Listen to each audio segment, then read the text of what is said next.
hello my dear friends আপোনালোকক পুনৰ আন্তৰিক স্বাগতম জনাইছো নতুন এটি ভিডিঅলৈ আপোনালোকে চাই আছে আপোনালোকৰ প্ৰিয় ইউটিউব চেনেল নুৰুল আলম নাজু আজি আমি এই ভিডিঅটিত 11 সেপ্টেম্বৰ 2022 তাৰিখে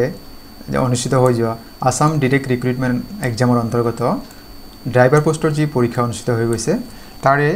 আনসাৰ কি এখিনি মেমৰি বেসড হয় আৰু এই ভিডিঅৰ প্ৰথম খণ্ড হয় গতিকে প্ৰশ্নসমূহ সম্পূৰ্ণভাৱে দিয়া হোৱা নাই যেতে বিভিন্ন সোৰ্সৰ বিভিন্ন জনৰ পৰা লোৱা হৈছে গতিকে প্ৰশ্নসমূহ আংশিকভাৱে দিয়া আছে আৰু কেইটামান প্ৰশ্ন এতে সংযোগ কৰা হৈছে আপোনাৰ সম্পূৰ্ণকৈ ভিডিঅটি চাব নিশ্চয়কৈ ইয়াৰ পৰা যথেষ্ট উপকৃত হ'ব আপোনালোকে চাই ল'ব পাৰে যে আপোনালোকে লিখা প্ৰশ্ন উত্তৰটি সম্পূৰ্ণ হৈছে নে নাই আৰু আপোনালোকে এটা বিশেষ অনুৰোধ যদি প্ৰথমবাৰৰ বাবে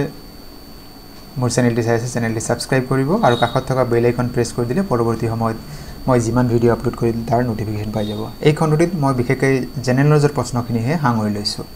পৰৱৰ্তী সময়ত অন্য খণ্ডসমূহ আনসাৰ কি সমূহ আপলোড কৰা হ'ব গতিকে আহকচোন বাৰু আমি আজিৰ যি প্ৰশ্ন আছে সেই প্ৰশ্নসমূহ জানি লওঁ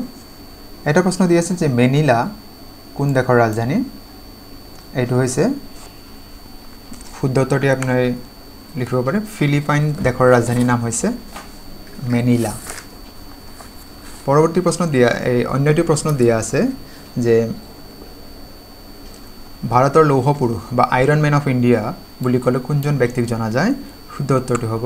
সৰ্দাৰ বল্লভভাই পেটেল এয়া হৈছে iron man of India Sardar Vallabhbhai Patel অন্যটি প্ৰশ্ন দিয়া আছে কোনটো অংশত উদ্ভিদে নিজৰ খাদ্য প্ৰস্তুত কৰে ইয়াৰ শুদ্ধ উত্তৰ হৈছে গছৰ পাত গছৰ পাতত হালুক সংশ্লেষণ প্ৰক্ৰিয়াৰ দ্বাৰা গছে নিজৰ খাদ্য প্ৰস্তুত কৰে লোটাস টেম্পল কোত আছে আৰু ইয়াৰ শুদ্ধ উত্তৰ হ'ব ই দিল্লীত অৱস্থিত লোটাস টেম্পল পৰৱৰ্তী প্ৰশ্ন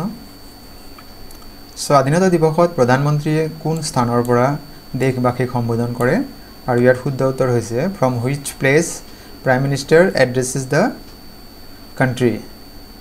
on the day of independence day আৰু শুদ্ধ উত্তৰ হ'ব লাল কিলাৰ পৰা from the red fort prime minister addresses the nation পৰৱৰ্তী প্ৰশ্ন হৰাইঘাটৰ ৰণ লাচিত বৰফুকন আৰু দেশৰ মাজত হৈছিল তাত বিকল্প দি আছিল মানে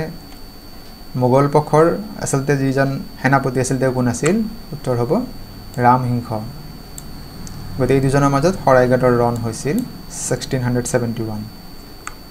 পৰৱৰ্তী প্ৰশ্ন 2024 চনৰ গ্ৰীষ্মকালীন অলিম্পিক ক'ত অনুষ্ঠিত হ'ব what will be the venue of 2024 summer Olympic শুদ্ধ উত্তৰ হ'ব পেৰিছ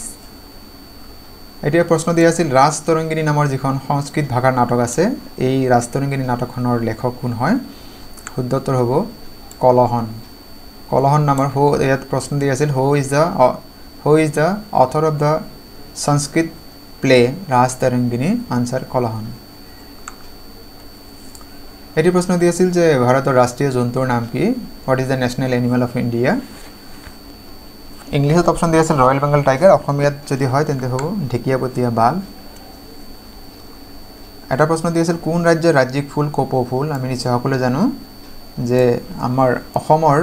যি ৰাজ্যিক ফুল state flower of Assam is কপৌ ফুল আমি যদি কওঁ সেইটো